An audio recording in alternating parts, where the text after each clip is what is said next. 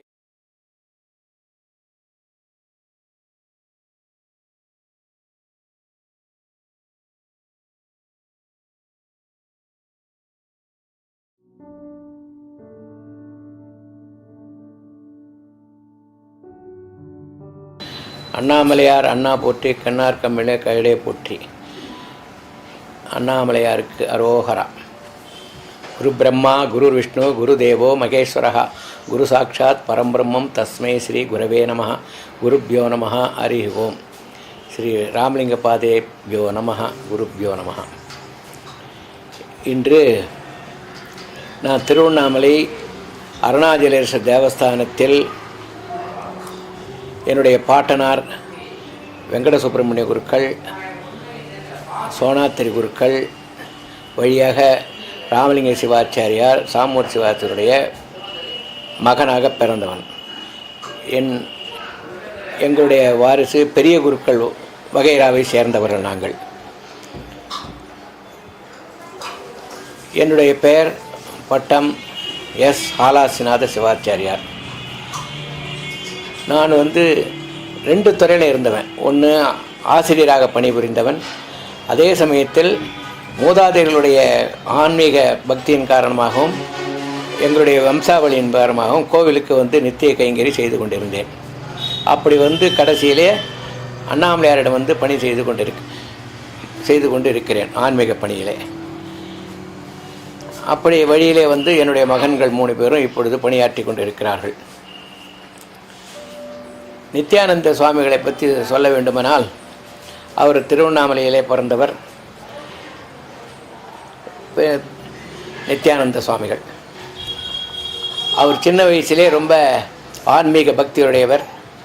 கடவென்பால் அன்பு மிகுந்து காணப்பட்டு இருந்தார். அவர் தினமும் காலையில் மாலையிலும் கோவிலுக்கு தரிசனம் செய்வது வருவார். அப்பொழுது கோவிலிலே நித்திய பூஜை நடைபெறும் போது அங்கே பணிகள், அவருக்கு உண்டான என்ன பணிகள் செய்ய முடியுமோ அதை தீபாராதனை, அலங்கார தீபாராதனை முதலெல்லாம் அழுக்காக இருந்தால் அதை தொடர்த்தி வைத்து நல்ல முறையில் செய்து வைப்பார். இப்போ கீழே உள்ளே இருக்கிற இதுக்கு தரையை சுத்தம் செய்து வைப்பார். அந்த மாதிரி பலவிதமான, அந்த காலத்தில் சிறு வயதிலிருந்தே அவருக்கு ஆன்மீக பற்றோடு செய்து வந்திருந்தார். கோவில்லையும் சில வேலைகளை யாராவது குறை இருந்தால் அவர்களுக்கு பதிலாக இவரும் கிட்ட இருந்து ஆன்மீக பணி செய்து வைப்பார். நைவேத்தியில் கூட வருவது, உடல் அடித்து வருவது, எல்லா பணிகளும் செய்து வந்தார். அதே மாதிரி அர்த்தஜாமத்திலையும் கூட இருந்து அர்த்தஜாமத்திலே பள்ளி அறையிலே அவரும் ஒரு பணியை ஆற்றி சுவாமியை சுமந்து கொண்டு பள்ளியறை முடித்து வைப்பார். இப்படி அவர் பலகாலம் அந்த ஆன்மீகத்தினுடைய பணியாக இருந்ததினால் அண்ணாமலையார் அருளாலே அவர்களுக்கு மனம் சாந்தி அடைந்து அவருக்கு ஞானோதயம் பெற்று இப்பொழுது பெரிய சுவாமியாக இருக்கிறார். மிக்க மகிழ்ச்சி. அவருடைய ஆசிரமத்துக்கெல்லாம் நான் போயிருக்கேன். அங்கே நல்ல முறையில், மிக நல்ல முறையில் நல்லதாக செஞ்சிருக்கிறார். ஆகவே அவருடைய ஆன்மீக பற்றி மேலும் வளர வேண்டும் என்பது அண்ணாமலையார் அருளை பிரார்த்தனை செய்து கொண்டு அவர்களை வாழ்த்துகின்றேன். அப்புறம் நாங்கள் கோவிலில் வேலைகள் ஏதாவது வீட்டில் ஏதாவது விட்டுட்டு வந்தாலோ இல்லது கோவிலேருந்து ஏதாவது எடுத்துக்கொண்டு செல்லக்கூடிய நைவேத்தியம் மற்ற பொருள்கள் எடுத்துக்கொண்டு செல்ல வேண்டும் என்றாலும் அந்த நித்யானந்த சுவாமிகள் அன்போடு பணிவோடு அதை வீட்டுக்கு எடுத்துன்னு கொண்டாந்து கொடுத்துட்டு திருப்பி கோயிலுக்கு பணிகளை செய்து விட்டு போவார். ஆமாம், அபிஷேகம்லாம் பண்ணாக்கா விடாத பார்த்துட்டு இருப்பார். நல்ல பக்தர். இந்த போற்றி, தமிழ் போற்றி அதெல்லாம் பாடுவார் அவர். நல்ல அதெல்லாம் நல்லா பார்த்து எல்லாம் செய்வார் அவர் அந்த காலத்தில்.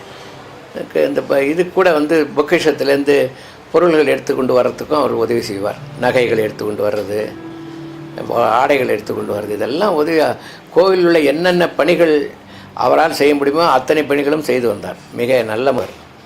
நந்தவனத்தில் சுற்றி இருக்குது, அங்கே அந்த காலத்துலேருந்தே இருந்தது, இப்பயும் இருக்குது. அங்கேருந்து பூ வரும்போதே காலையில் பறித்து எடுத்துன்னு வந்து சுவாமிக்கு சாத்துவார், சொல்லுவார், சாப்பிட சொல்லுவார். அதே மாதிரி சாயந்தரத்துலேயும் கொண்டு உற்சவ காலங்களுக்கு காலை மாலை 2 வேளையிலும் சுவாமியோடு கூடையே இருந்து பணிவிடைகளை செய்வதற்கு மறக்க மாட்டார். கூடையே சாமியை நடை ஆரம்பிக்கிறது முதல், உற்சவம் ஆரம்பம் முதல் முடிவு வரை கடைசி வரல இருந்து சுவாமியை பள்ளியறையில் சேர்த்து விட்டு தான் வீட்டுக்கு போவார். அந்த அளவுக்கு நல்ல குணங்கள். ஆமாம், வீதி உலா உற்சவத்தில் நிறைய பங்கு கொண்டு அது முடியும் வரை இருந்து சுவாமியை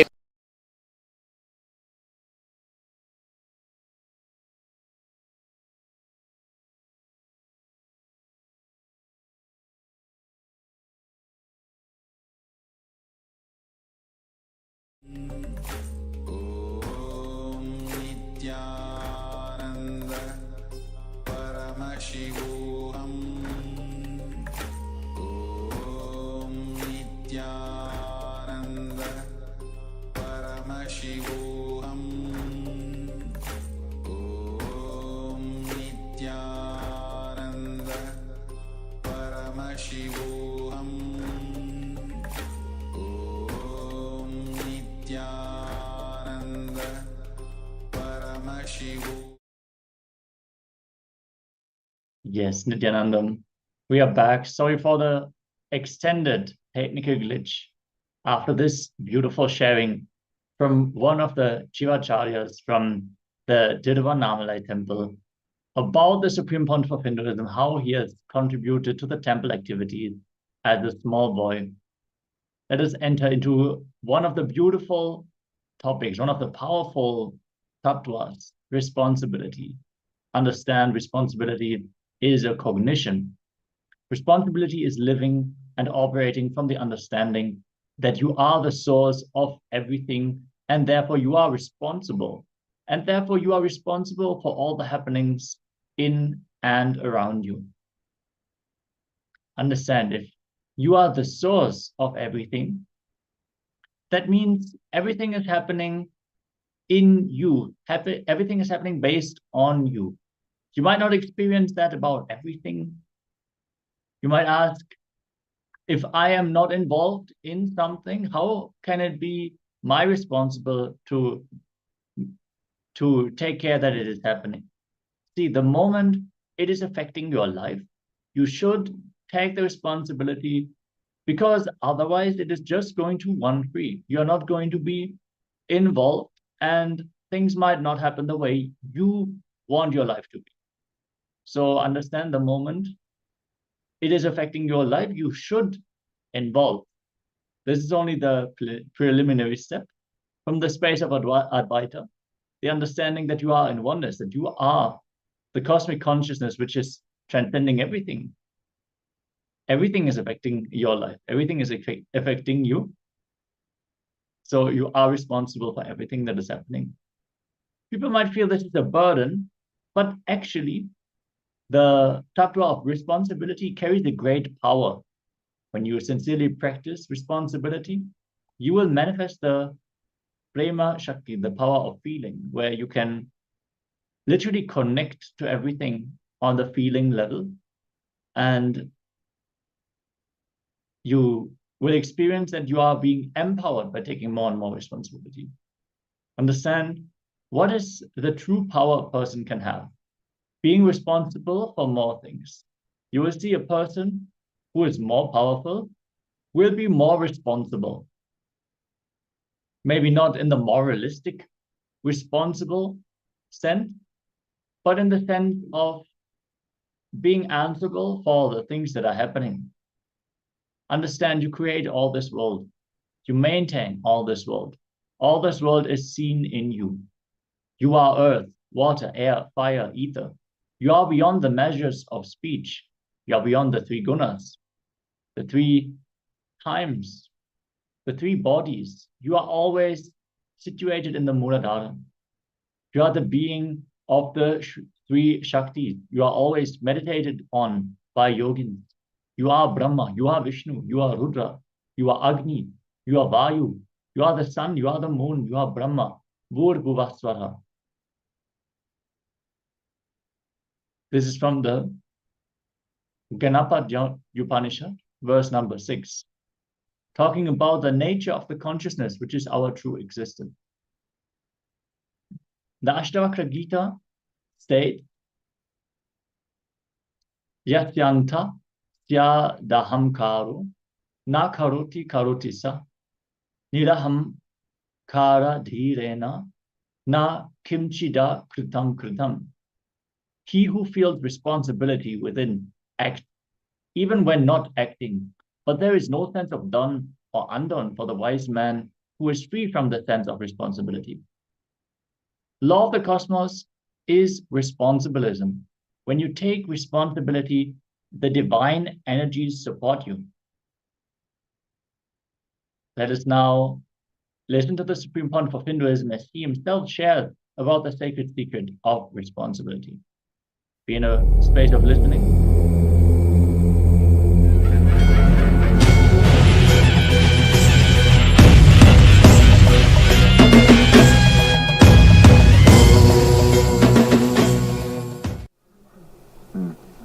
So the last question is that when somebody is sick, if I think they are my extension, I won't be. No. How will I? How will I No, handle? no. How If will you I think they are your extension and tell yourself, after all, me, let this health be extended to them. That is what is all about healing. That is what is all about healing. That's what we have proved. See, when I am trying to heal somebody, we have medically proved my brain waves and the other person's brain waves are in the same frequency. The other person's brain waves come up. For, see, when we did this research first in St. Louis, when I put my hand on the other person, you have read the research, no? The other person's brain waves suddenly became like mine for the full 20 minutes. And same way when I materialized. Whoever is receiving the materialized object, their brain waves become exactly like mine for that 40-50 minutes. You understand? You can do that. When they are my extension, let this health be extended to them. And you will never attract the disease in you. Don't be afraid. We always have the fear, no. If that is the case, then suddenly in that same door, if their disease enters in this side, what will happen? Yes, Swami, I have done it. You understand? Yeah. It is always when you open yourself to the higher principles, only auspiciousness happens. Whenever you open yourself to the higher principles, only auspiciousness happens. Advaita expresses only Shiva. Means that Shiva means auspiciousness, possibility, Mangala. Whenever you move towards the higher ideas, it's always auspiciousness. Yes, Swami, I have done many healings. After taking healing initiation from you, I have done several people healing. The whole principle of healing, only you are doubting now. Don't you understand? Yeah. The principle on which I initiated you, where you operated, you are successful, then why are you doubting the very principle? But they are different people, my own people. No! My own brother or something. See, it is like what you are doing, No. See, we both are sitting in the same ghat, and you are successful in being stable there, I am successful being stable here, but even then, you suspect the area in between. I think there is alligator here. I think there is a Ganga going on here. See, the principles on which you have been initiated, you are successful. That is exactly the same principle I am talking to you now. Understand? See, first thing you need to know, whether you try to prove right or wrong, laws of the cosmos is laws. It is actually not based on the win failure or fail failure or fail win noma. It is based on win win. It is always The fellows who started believing win failure are selfish guys like Duryodhana. There are some guys who started believing the failure win like a Gandhari. And there are some fellows who started believing failure, Saguni. But life is not any of that. Life is Krishna. Win, win. Understand? Win, win. It is always win, win. So, if I am healing my father, already I am so attached. And if I think that he is also my extension, if something happens to him, so how? What I am saying, how should I do before that? even you start healing, already you planned something is going to happen to him. Understand? First thing, relax from this fear something happens to him. Second, whether he is alive or dead, he is part of you. So with this clarity, extend your health, you will only become healthy. When he wants to leave, he will beautifully leave without pain, and you will not have incompletion of missing him.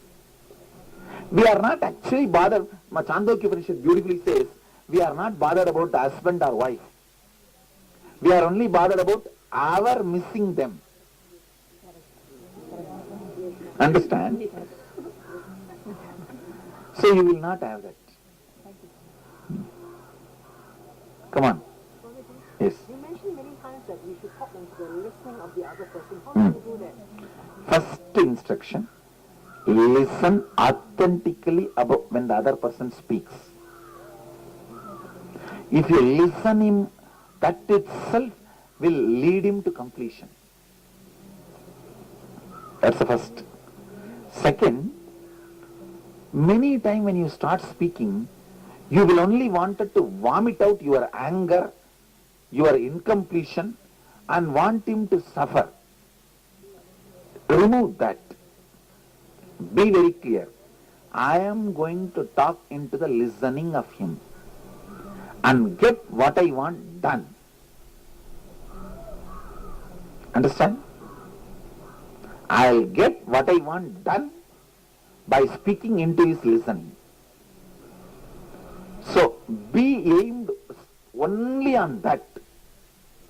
Don't go for vomiting your anger or incompletion. Don't plan for how to give him suffering.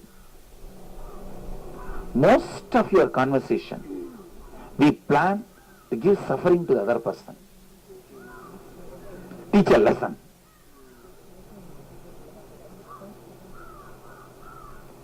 Sometime only giving the other person a lesson is going to make him wake up. But it's not always. Especially in all the relationship you guys deal and all, you have to be very clear never to give suffering to the other person.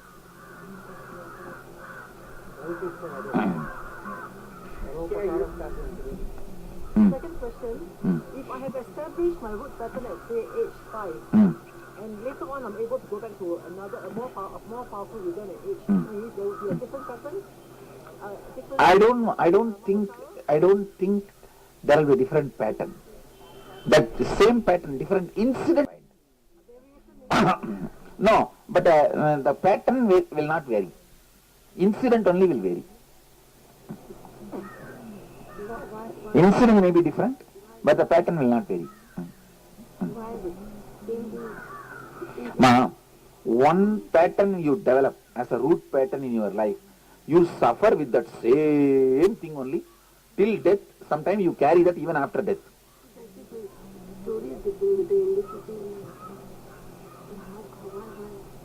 Why means that's the way your life. It's a pattern you repeat. Understand? So if you're saying that you can carry it after life, the root pattern can come from a past life. Sometimes you do carry even one pattern from one life to another life. Some patterns can come from past life. How can you identify that it's a past life rather than a current life pattern? When you are struggling with it. But we struggle with our patterns from very young. How do we know it's a past life one or no? All right, but you don't even need to bother about whether it's a past or present. It has to be completed. See, this that dust has to be, garbage has to be removed. Whether it is from today or yesterday, what it does matter. It has to be removed. That's all. Clean it. Becoming a catalyst for others. In simple words, doing seva to others. No. Not seva to others. First of all, you need to be complete. From childhood, we are. See, for a catalyst, being a catalyst, you need to be complete. Only then you can become a catalyst. Catalyst means from very powerful zone. Many times seva does not happen from powerful zone. It happens for name and fame, recognition, moral, because my father told, my grandmother told, my grandfather left a will. If I don't do this seva, the property will not come to me. That seva doesn't work. See, with the right context, done from the right context. I always tell that story now. 3 mad people wanted to leave the asylum. They went and told the doctor, all 3 of us become all right. Please send us back to the house. Doctor said, tomorrow I'll have an exam, come. He called all 3 of them next day morning to empty swimming pool. He called that first fellow, hey, jump. That fellow jumped and broke his leg. He called the second fellow, jump and swim. That fellow jumped and broke his hand. He called the third fellow and told, jump and swim. That fellow said, no, I will not.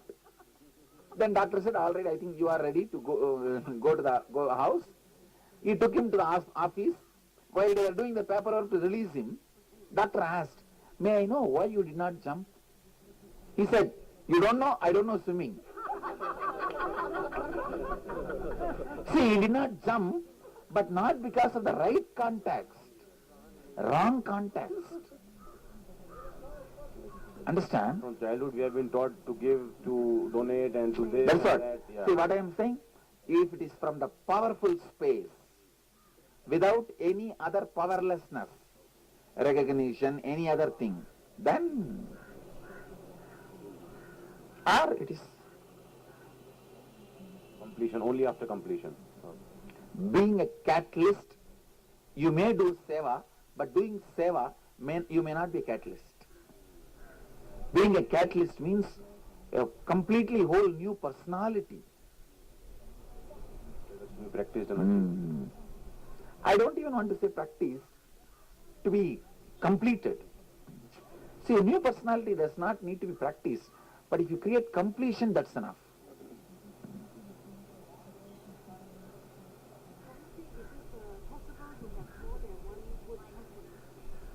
No. Root pattern will be only one.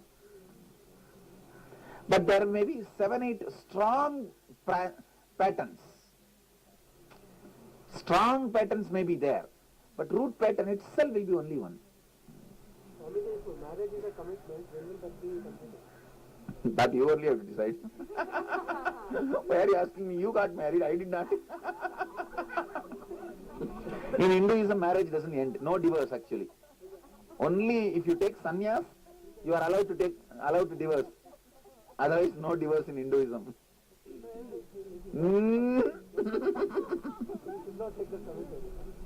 I don't want to tell you should or should not, but I am telling you in Hinduism we don't have the idea of divorce. You mentioned just now about the 7 or 8 powerful patterns. Are they necessarily consistent with the root pattern? They are not. There may be confusion, but there will be different version of root pattern. They will not be away from root pattern, or they will not be completely different from root pattern. I mean, all human beings are completely living in lie every moment, because inside is something, outside is something, continuously 24 hours a day. It is not all human beings. I'm sorry, I mean my human beings. Now, even in that, people have done completion in some form or other. But They will not have. general society, they are 24 General hours society lie. is like that. Yes. Yeah. Because when they are outside with society, they are liars. Yeah. Swamiji, you say the completion is only in the mirror. It's only No, there is a next level of completion. We will be doing it from today or tomorrow, completing with others. Completion with yourself only. Swapurnatva kriya, self-completion. Only sitting with a mirror. Completion with others. So that will be totally different. I will give you the instruction. We will see that. You said pain is the most fundamental pattern in us, mental, emotional, physical, and Yes. spiritual. What does that mean? Missing your original space. See, for example, sometime early morning, you will have a dream as if somebody is chasing you, and in few seconds you will remember, hey, it is your dream, it is your dream. Then you will wake up. Have you had this experience? So, when you remember it is a dream and you need to wake up, at that moment you already associate yourself with the waking state. Understand? But pushing yourself to the waking state is what is spiritual pain. Sometime you will understand this whole thing is a psychodrama, but you will not realize the ultimate. You will not realize your consciousness. You will not be wake up to the Turiya. So pushing you to the Turiya is the spiritual pain. Like birth. Like birth. Only like birth. I normally get dreams in the morning, and that turn out to be true. And is it my dreams are like they're affecting my future, or? First of all, many people ask me, Swamiji, do my dreams have any value? Your waking state itself has no value.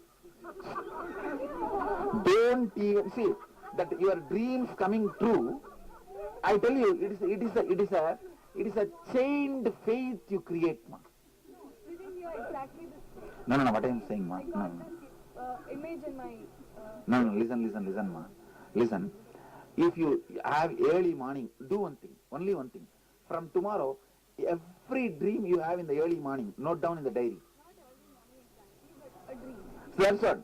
Yeah, all right. Every dream you have, note down. Check just for 60 days. Only 2 will be real. Around 58 will not become real. But you always tend to connect the 2 and make a kind of a belief in you. Your dreams are coming real. See, this place which you are seeing, it may not have come in real.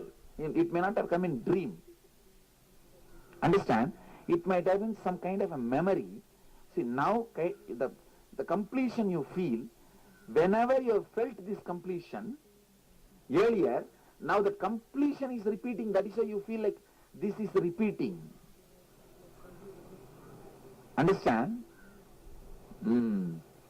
At some time when you deeply prayed, when you really meditated, at some moment you would have experienced this completion which you are experiencing now. That only is repeating, not the scene. How do you take on more responsibility without worrying about the stress, the more work you have to do? What I am saying, no. You need to know responsibility is power, not duty. The moment you take responsibility, power comes to you first. Only then work comes. With power you can always work. For example, if I have $1 billion, I can build a city. So, the moment I take the responsibility, I will build a city, the power happens in me to do it. But you are always afraid, no, it's a big work, how can I do it? But when you decide, the power happens to you is $1 billion. Understand? That is $1 billion. Then everything falls in place. The most costliest item in the planet Earth is vision, which happens to you only with responsibility. Vision is the most costly item in the planet Earth. responsibility also needs courage. To take responsibility also you have to be courageous, no? Intelligent, not even courageous. Just you should not be stupid to believe responsibility is duty, which is not. Just some responsibility comes and welcome it See, and take it. whenever I took responsibility, I have always seen first the power which comes from me inside. Then automatically whatever is needed, this power makes it happen. Understand?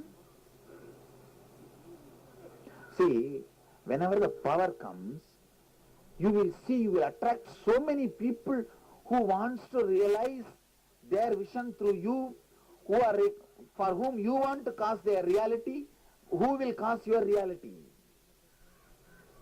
Understand?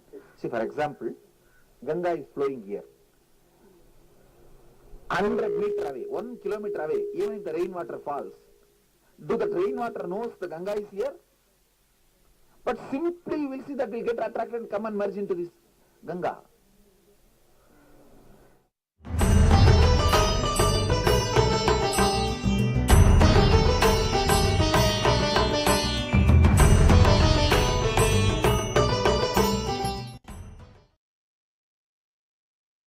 Yes, beautifully. The Supreme Pontiff of Hinduism shared about responsibility and how it empowers us. How simply, when we take the responsibility, the power also comes to us. The requirements are already there. We just need to make the decision to take the responsibility. If we see it as a burden, we won't even take the jump. We won't take the decision to take the responsibility. But whenever we do take the responsibility, the power also comes. Now let us enter into an internalization exercise about responsibility. List out the top 5 rubbing points of your life where you continuously experience resistance to your own expansion. Relive the major situations where you have faced this friction and complete with those incidents. And now visualize yourself being comfortable in that expanded state. Whenever you encounter those situations again in your life, bring back the visualization to support you to expand smoothly. Let us now pen down 5 points where we want to expand, but we feel there's a resistance for some reason. Can be anything internal, external. It can be, oh, whenever I work on my laptop in the night, I get a headache, so I cannot build my own business outside of my working hours. The country laws don't allow me to do this.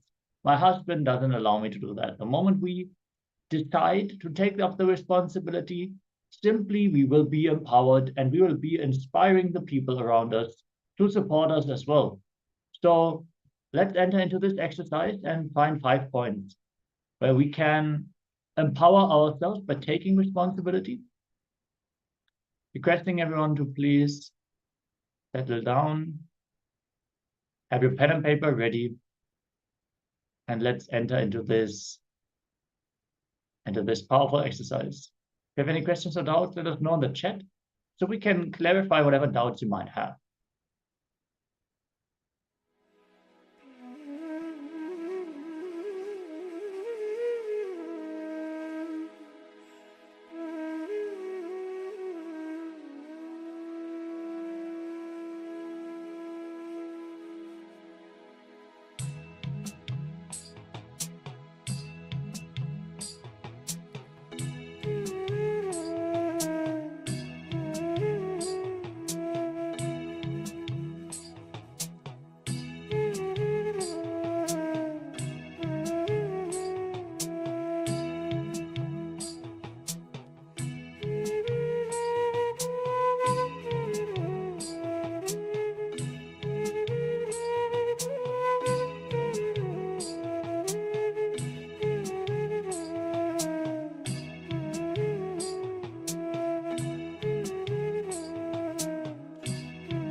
Let us now settle down and get ready to enter into the next session of the day.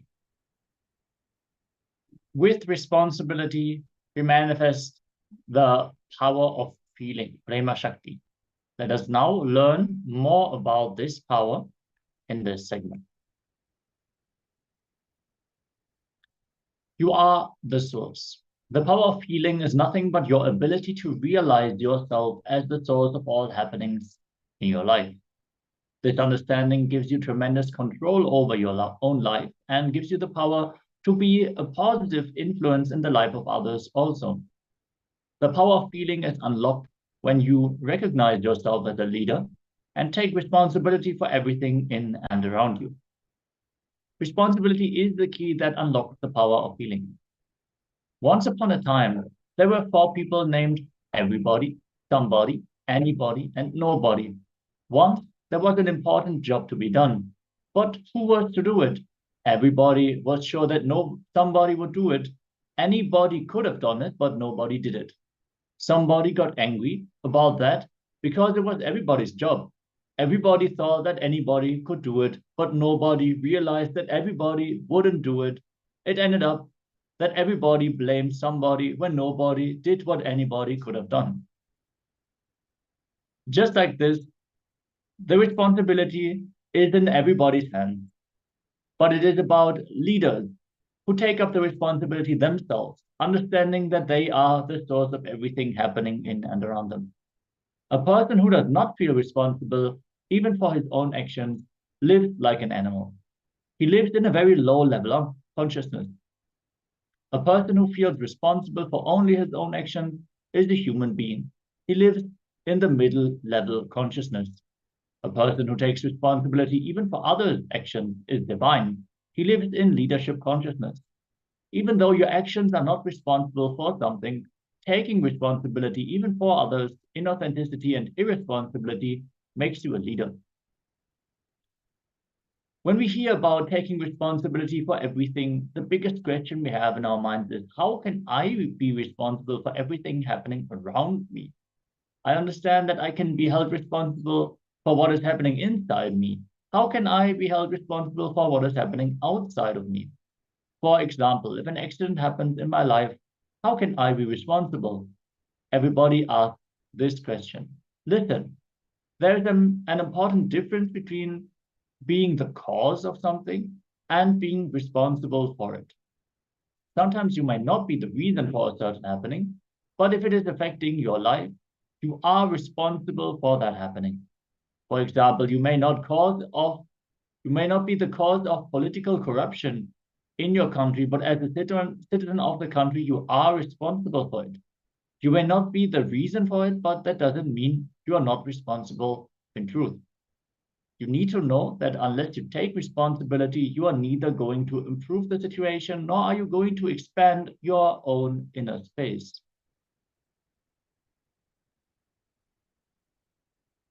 Feeling responsible for the whole and declaring to live by your feeling is a responsible declaration, known in Hindu scriptural practice as nididhyasana. Responsible declaration unlocks the power of feeling in you. But the moment you hear that you are responsible for everything happening around you, you think, I feel responsible for all the garbage on the street. If I feel responsible for all the garbage on the street, I will be stuck cleaning up the whole day. I will not be able to do anything else. Take little time to let this feeling sink inside you and be in sync with your actions. It has to sink inside you and be in sync with your actions.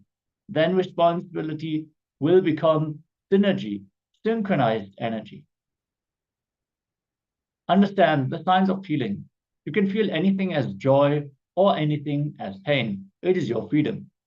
Even the greatest achievement can bring pain to you, and the worst experience can be a joyful learning.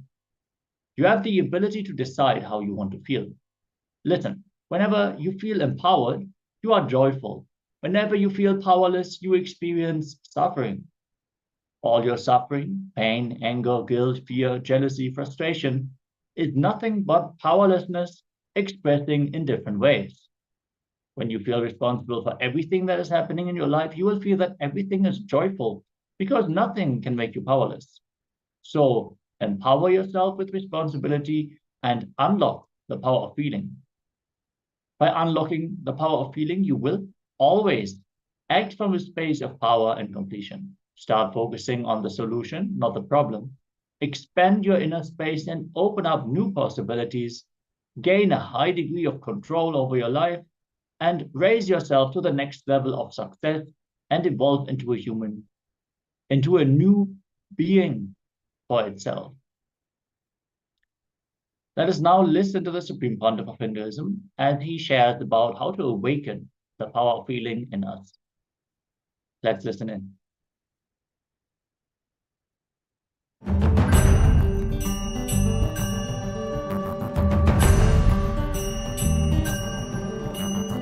Understand, today, whole evening you will be doing this process of completion, a very powerful process. I'll give you the exact instruction how to do. Now, before getting into the completion, we will finish one more process you need to do, completing with your feelings. Please listen. Yesterday, completing with the words, that is integrity. Completing with your thinking is authenticity. Completing with your feeling is responsibility. Listen, I am giving you an example. How the feeling and responsibility is connected. Listen. Sometime you are watching the TV, breaking news, bomb blast, 150 people dead. Immediately you get up and sit. And the next line, in Iran or Iraq. Okay. How many of you have experienced this? Raise your hand. Means, the moment it is in some other country, what you do?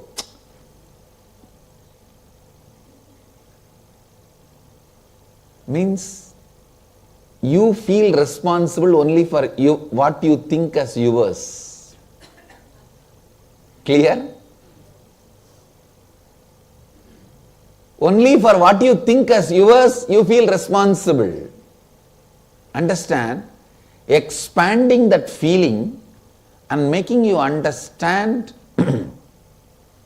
you are responsible for everything.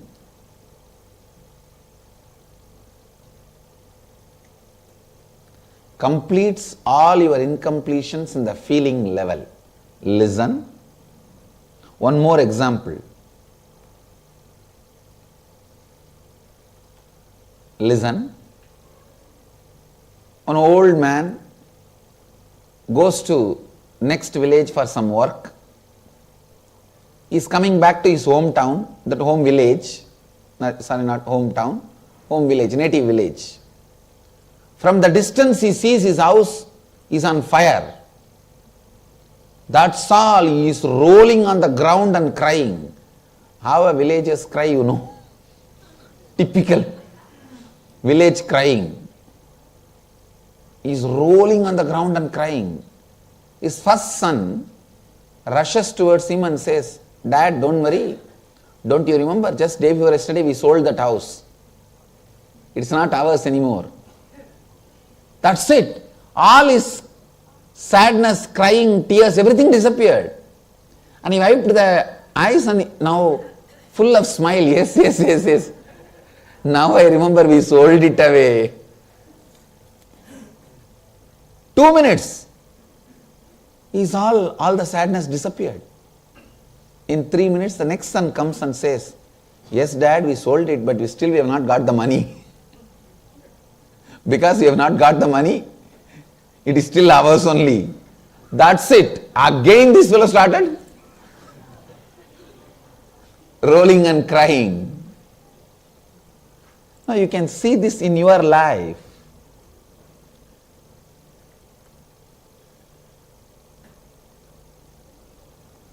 When you think you are not responsible, You don't care. We don't bother.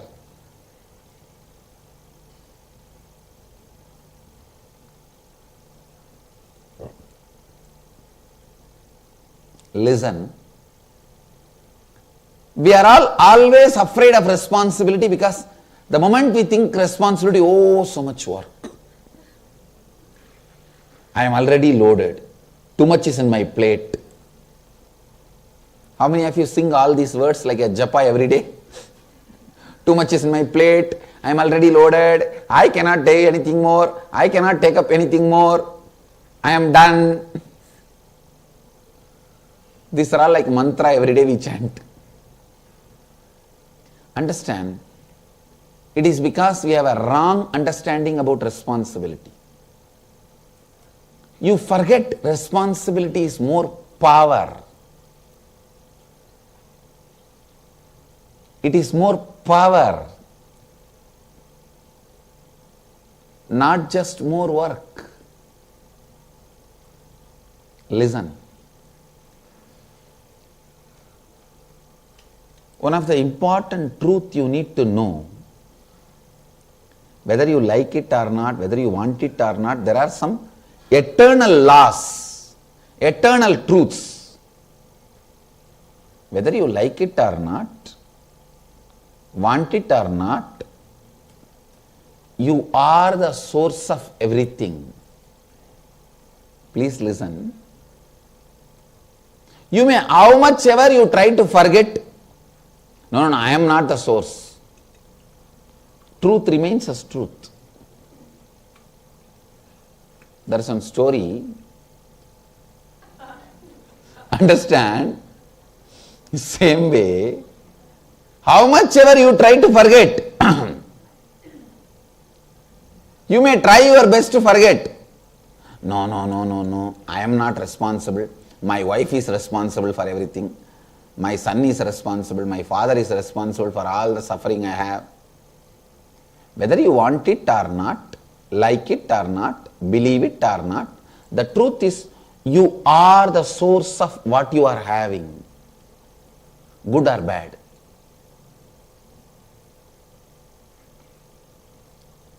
Responsibility means living and responding to life from the truth and understanding that you are the source of everything, therefore you are responsible for all the happenings in and around you. Listen, I am repeating. Whether you want or not, like it or not, believe it or not, there are some truths exist.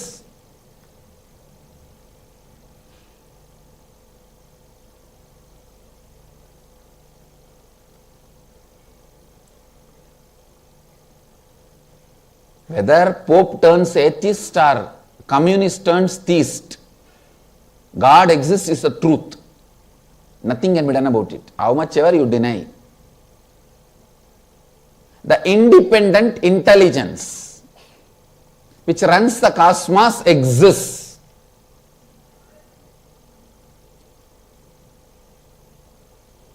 Same way, there are some eternal laws which no one can change. We can all start shouting, I went outside the hotel and looked all the side. Himalayas is not there in the Haridwar because I am not able to see. We can all shout. Is our shouting going to take away the Himalayas? It will continue to be there in the Haridwar. Haridwar means entrance to God. Himalayas is the embodiment of Hari, God. Haridwar means entrance to God. So just because we all scream, the Haridwar is not going to be taken away from Haridwar. Himalayas are not going to be taken away from Haridwar. What is this? I went to the roof of the hotel and looked around. I didn't find Ganga. It's a lie.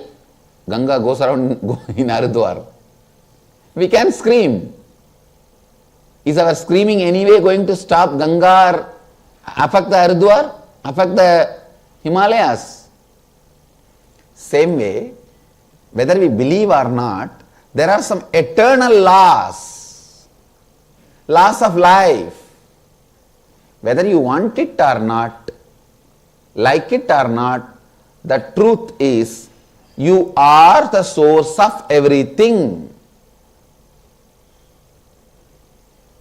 In Vedanta we have a beautiful word, Drishti Srishti and Srishti Drishti. You think you see what is, but the truth is you create what is. You create what you want. You don't see what is, you create what you want.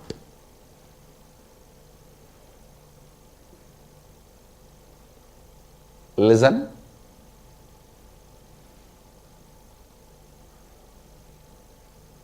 Responsibility means thinking, feeling, living, responding to life from this understanding. I am the source of everything.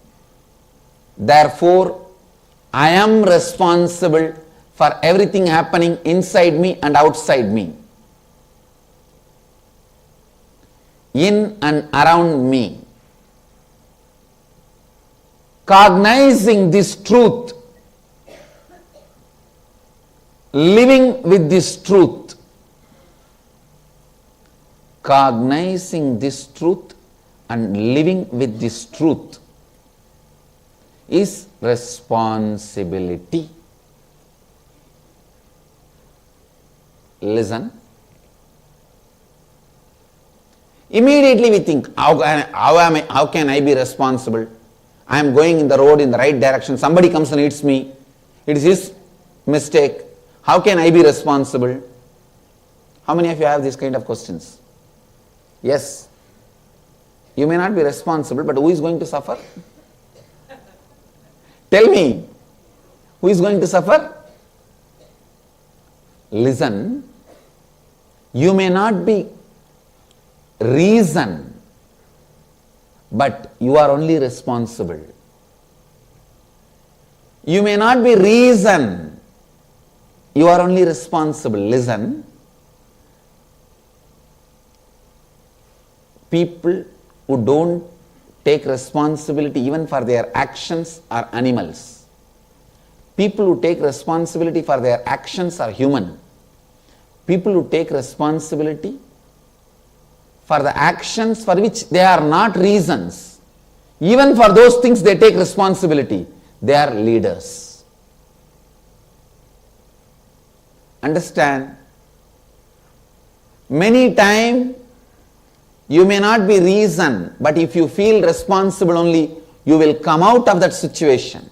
You will come out of that problem. How many of you are getting it? If you don't feel you are responsible, are you going to come out of that problem? Are you going to come out of the mess? Whether you are reason or not, who is actually suffering there? We. So be very clear.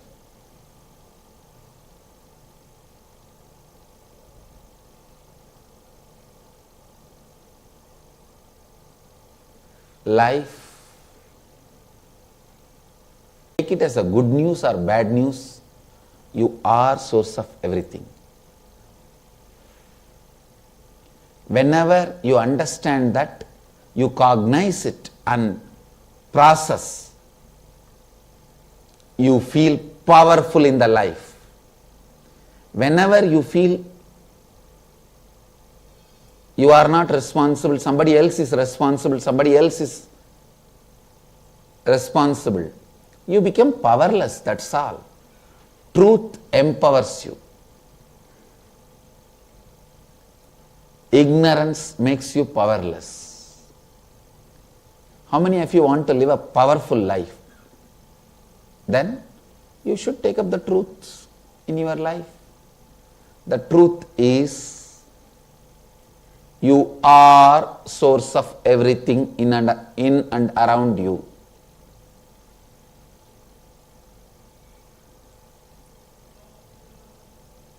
See, usually responsibility means oh God, no. We think more work, more I have to think.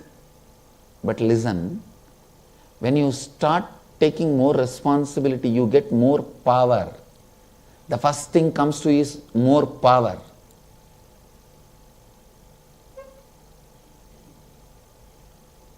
I tell you, so much of attack has been done on me. The media terrorism, that's the word I use. Media terrorists have attacked me. Actually, I am not the reason for the attack done on me. It's complete false, lies. I am not the reason for the attack I went through. But I know I should take responsibility. Only then I will come out of this whole situation. I came out. Now nothing has stopped. No one can do anything.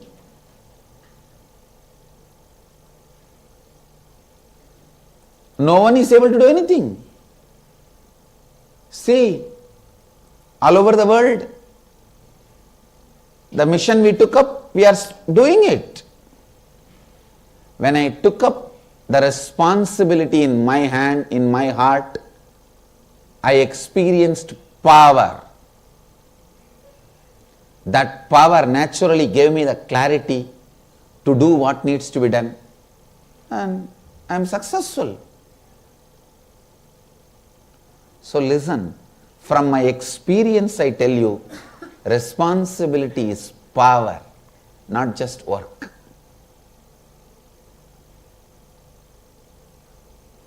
I'll give you this as experience. Through this process of completion, I'll give you this as experience. We will do a small process to internalize this responsibility, the power of feeling. Identify the various conflicts that exist in your life. Write down all the conflicts. Conflicts means it can be a health issue, or your issue with your spouse, or issue with your boss, or poverty, or issue with your son, issue in your other relationships, anything. Conflicts that exist in your life. Write down all the aspects of each conflict you feel you are responsible for, and all the aspects of each conflict you feel you are not responsible for. I am giving you the example. For example, you feel conflict with your husband or wife. Something you feel you are responsible, something you feel you are not responsible. Pen down what you think as you are responsible, for what all you think you are not responsible. Like that, each conflict. Poverty. You think, I think I spend little too much, that one I am responsible, but there are many things I am not responsible. Society is responsible. It cheats me, it doesn't give me money. My boss is responsible. He squeezes me, my blood out of me, and gives me only few $100s, which I blow it away in one shopping. Whatever you think you are responsible, pen down. You think you are not responsible, pen down. Few minutes, internalize. The second question we will do next. First, answer the first point.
Paramashivoham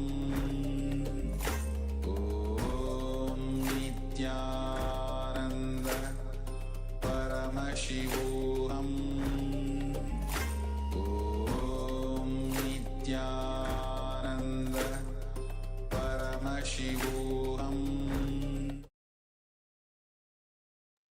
Yes, let us now enter into the internalization exercise on the power of feeling. In the first step, write down all the areas of your life where you shrink from expressing yourself fully. For example, at work or in relationships. Second step, for each of these areas of your life, write down the thoughts you have, the words you utter, and the actions you take. Step 3, identify where you are not taking responsibility for the external situation to change instead.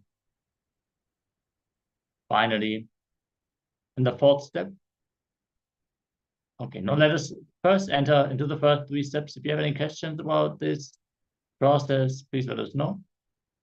Have your pen and paper ready and sincerely note down the areas of your life to express and experience the breakthrough in responsibility and the power of feeling.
Yes, with this, let us now move on to the fourth and final tattva, the final principle we are going to cover today, which is enriching. Yes. What is enriching? Enriching is expanding yourself and life in and around you with the powerful cognition that life around you is simply an extension of you. It is pure consciousness that from time eternal has enriched the ages and each being by ordaining desirable responsibilities onto them, as per their nature and space, and their actions and results thereof. This is verse number 8 from the Isha Upanishad. There is a beautiful story in Ramanuja's life. He goes to his guru and asks him to give one method to achieve the ultimate. In Vaishnavism, ultimate is the space of Vaikuntha, means the space of Vishnu. Ramanuja was in such high level of completion, the Guru gave him the initiation into the great mantra, Om Namo Narayanaya. And immediately Ramanuja gets the glimpse of that space, because he was in the right context when the initiation was given. Immediately he received that space. But the Guru says, don't go out and give this mantra to anyone and everyone, otherwise you will go to hell, and they will go to Vaikuntha. Whenever you experience, you will be possessed by the spirit of enriching. Here, Ramanuja was possessed by the spirit of enriching. He runs to the temple tower, stands on the roof and calls everyone and says, come on, come on, come on. I have a secret technique to achieve Vaikuntha. If I teach you all this, I may go to hell, but you will all go to Vaikuntha. Please learn. Immediately he initiates everyone into that great principle and the Maha Mantra, Ashtakshara, Om Namo Narayanaya. When you think others are separate and you are separate, this is the basic flaw of life. What you have about you, that same only you will have for others. If you give up on you easily, I guarantee you that you will give up on others as well. If you don't give up on others, you won't give up on you either. The moment you convince your heart that life is for others and all the suffering in your heart, it will simply leave you. Enriching others to live at their peak possibility is the ultimate way you can enrich them. Let us now listen to the Supreme Pontiff of Hinduism as he shares about the power of enriching.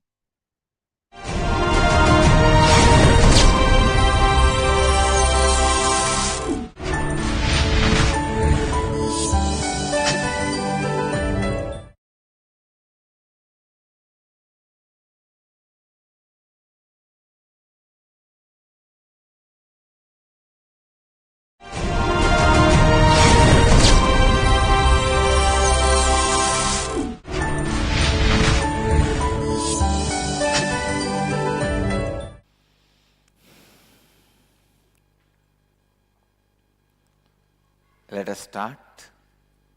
Now we will work on the crown center.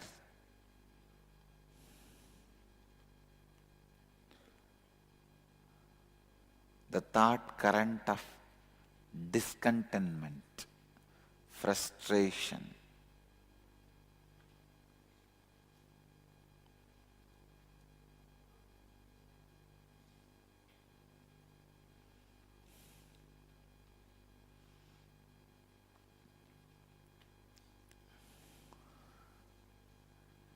When you lack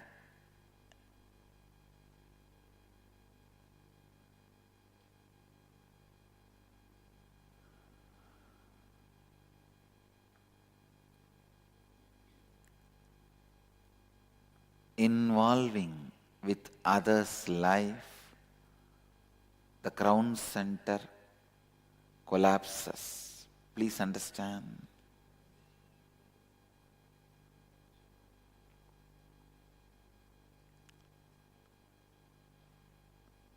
If you make the responsibility as a lifestyle, involving with others' life with responsibility,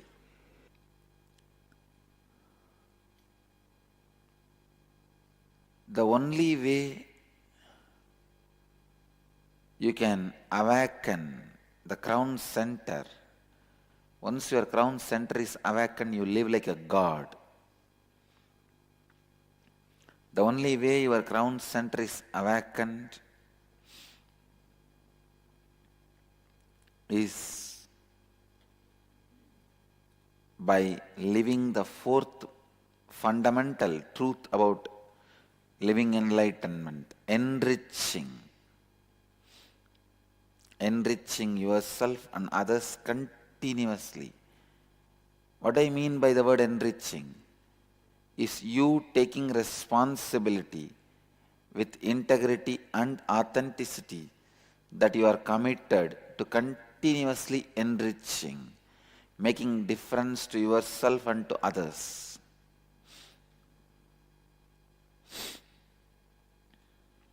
Listen.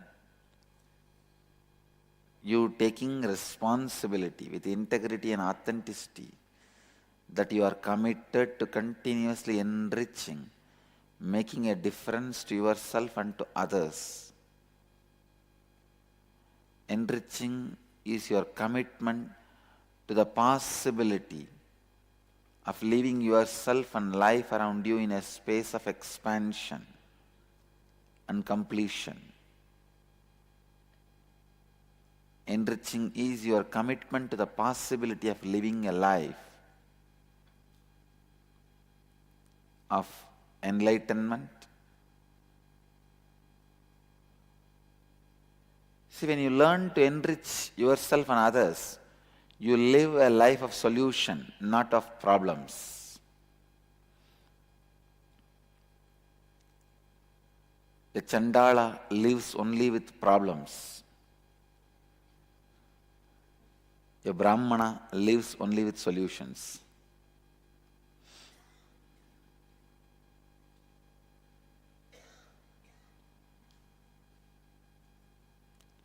Kshatriya makes problems, Vaishya solves problems. But even Vaishya and Kshatriya does not have solution. They take it only from Brahmana. Enriching is your commitment to the possibility of being superhuman, living continuously the divine consciousness.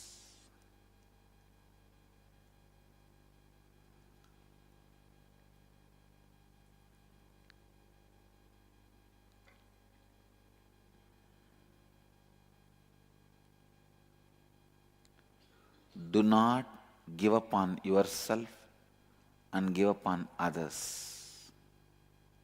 That is the secret of enriching. Understand? Don't give up on you and don't give up on others. Meena Joshi is asking, Swamiji looks very tired, like he needs a good sleep. How is he going to meet 280 questions for Kalabhairava? Meena Joshi, don't worry. Once Kalabhairava enters, sleep, everything disappears. I myself disappear. What about sleep? Meena, you don't need to worry. Kalabhairava handles. Akashic reading is the easiest thing for me. I just need to keep quiet. He will do the whole thing.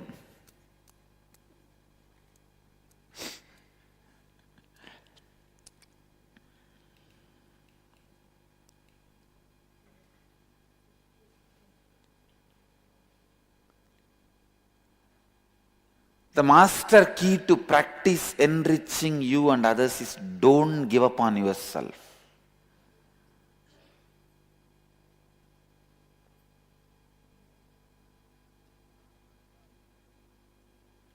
I don't give up on me and I don't give up on others. I don't give up on me and I don't give up on others. Please understand.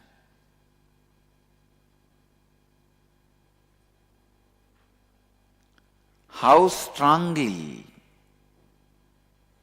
you are going to remind yourself not to give up on you and others. That is going to make the success of your life, and that is going to keep your crown center alive, Sahasrara alive.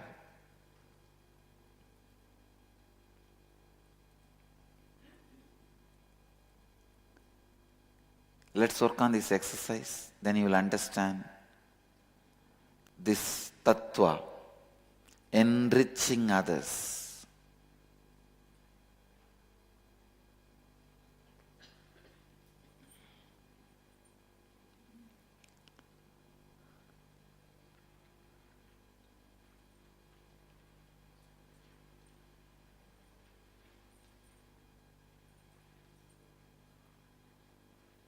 Make a list of all aspects of your life that you are not satisfied or happy about it.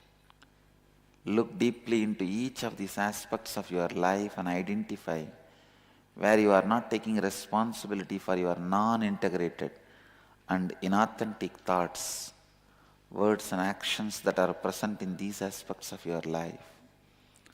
Now with awareness, bring integrity, authenticity and responsibility to these aspects of your life and visualize that now you are a being in a space of expansion,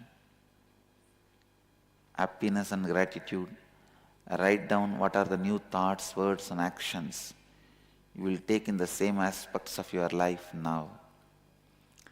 Inside this new space of being in expansion, happiness and gratitude, write down in what ways you will now enrich yourself and others in your life, in all other aspects of your life. Go ahead.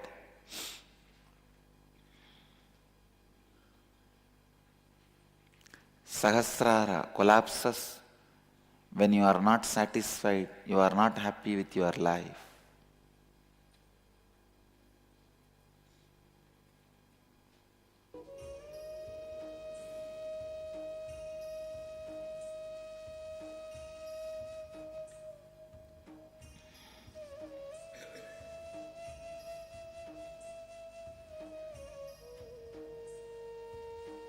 See very clearly,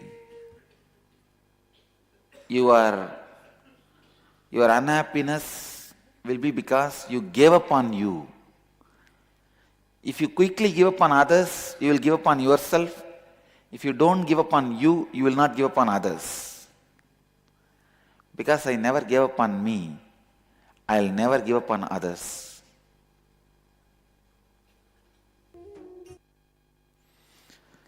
Three more minutes. Still how many are writing?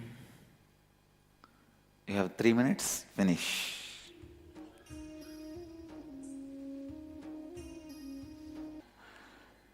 Let's gather for next session. Thank you.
It was an amazing journey to be witness for all of us, not just myself, all the people who are here today, as well as many who couldn't join today. Thank you, Ma. And I Actually, I just didn't also say wanted to who I highlight something am, here and regarding the temple. I didn't say who I am. Sorry. Go ahead, Ma. Go ahead. Okay, just to give a brief intro to who I am. I am a grahastha, live a so-called normal life, but ever since I met Swamiji, getting molded by discovering who I am truly. So, as per my, I do have a regular work, a family, business, and all that, but my passion and my excitement comes from this Kailasa ecosystem. So beautiful. Thank you. Actually, I just have one more thing I wanted to request you to highlight, which is something very, very special about this enlightenment ecosystem that Swami just created in Canada. The beautiful temple in Toronto, where like there's nowhere else in, I think, outside of India, a temple like that, where the entire Kailasa and Nayanmas, like the entire Kailasa family, including the Siddhas and Nayanmas are there. So do you maybe want to highlight that also? What's so special about the temple? Sure, certainly there are many temples in Canada, but our temple hosts all the nine mas and siddhas, and beyond just the nine mas and siddhas, the energy itself. Everyone who visits the temple, they are able to experientially feel the energy. Everybody says, "Wow, we didn't know this space exists," because there are many temple people go to. Even yesterday, somebody who walked in, who was a North Indian background, who's came to the other temple, which was closed, so that they want to offer something. So they walked into our temple. The lady said, "How come I never seen this beautiful temple?" So that energy space is amazing. It's whoever walked in. This is the comment that we receive again and again. So certainly it's Swamiji, how he did the prana pradiksha, how Swamiji maintains it. We are just people who just go and do what as per Swamiji's guidance, but the deities themselves independently connect with whoever comes. Yes, ma'am. So beautiful. Thank you, Ma. Thank you so much for highlighting that. Because I know this time we had the Kailasa Toronto, the Kailasa Canada temple, where we had a program hosted there continuously for all the 21 days. We had participants coming into the temple and having the ability to attend from that sacred divine enlightenment ecosystem. So I just wanted to invite any Canadian watching this, you too have an opportunity. You too can attend this Paramashivoham program completely free of charge. You can come to the temples and you can participate in this program.